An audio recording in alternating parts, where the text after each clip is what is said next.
김정숙의 최근 행적에 관한 경박함을 추적해 보겠습니다. 보수 정부가 한 것은 닭 때려 부수면서 좋은 건 알로 사용하는 문재인 정부.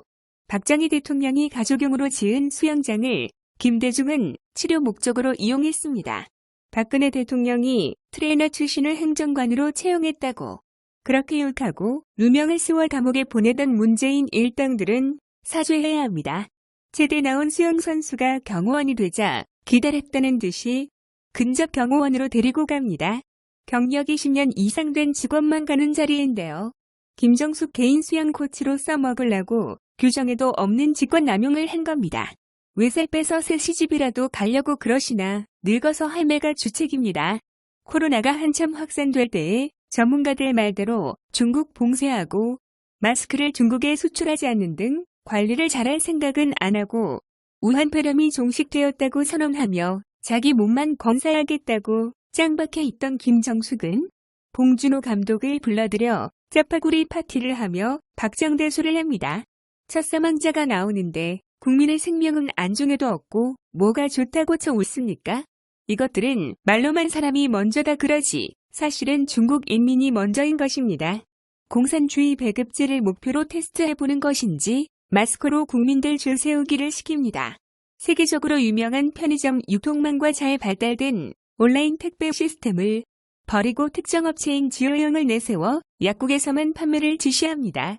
연매출 2조 5천억이 넘는 지오영에게 각종 특혜를 주면서 지장합니다.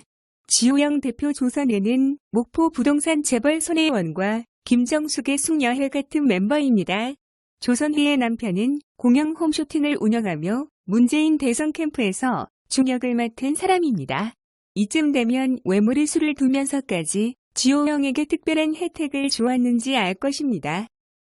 김정숙 아줌마가 왜 경박한 인상을 주었는지 초창기의 이 사건을 보면 알 수 있습니다. 싸이가 나온 것도 아니고 필리핀 개그맨이 커버한 노래에 환장해서 머리를 흔들어댑니다. 흥이 많은 건지 주책 바가지인지 몰라도 수족과 눈코입 면상을 가만히 두질 못합니다. 살다 이런 영부인은 처음 봅니다. 옆에 있던 문재인은 말리기는커녕 같이 박수를 칩니다. 어린이날에는 간이 운동회를 하는데 보통 영부인들은 점잖게 구경하지 않나요? 그러나 김정숙이 누구입니까? 이런 데에 승부욕이 발동하는 모양입니다. 오만 이상하고 괴상한 표정을 하며 주머니를 던져서 박을 터뜨리고 좋아라 합니다. 그 사악한 괴뢰 김정일의 마누라리 설주도 남들 앞에서는 조신한데 김정숙은 왜 이런가요? 이런 사람을 보면서 대선 선거 기간에 영부인 후보들은 예절과 인성교육 좀 시켰으면 합니다. 세월호와 5.18 행사라면 부들부들 떨면서 매년 참가하던 문재인, 김정숙은 연평해전, 천안함으로 북괴에 희생된 고귀한 분들을 기리는 서해수호의 날에는 처음 방문했습니다.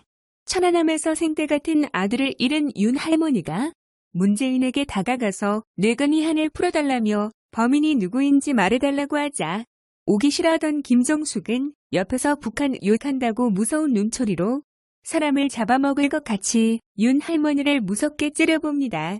따뜻하게 위로는 못할 망정 이게 영부인이라는 인간의 할 짓거리입니까? 청주에서는 고속터미널 하는 주인이 5천억을 해먹었습니다.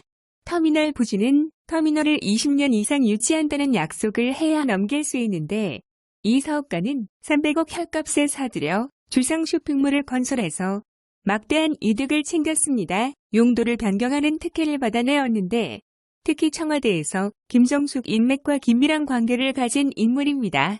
이 사람이 병원에 입원했을 때 김정숙 지인들과 병문안을 했습니다. 조국 꿈이 강남 건물주라고 했듯이 문재인 정부 인간들 돈이면 환장을 합니다. 사람이 먼저라며 돈을 해먹어도 너무 해먹습니다. 기필코 특별 국정감사에서 나쁜 인간들 꼭 처벌을 내려야 합니다.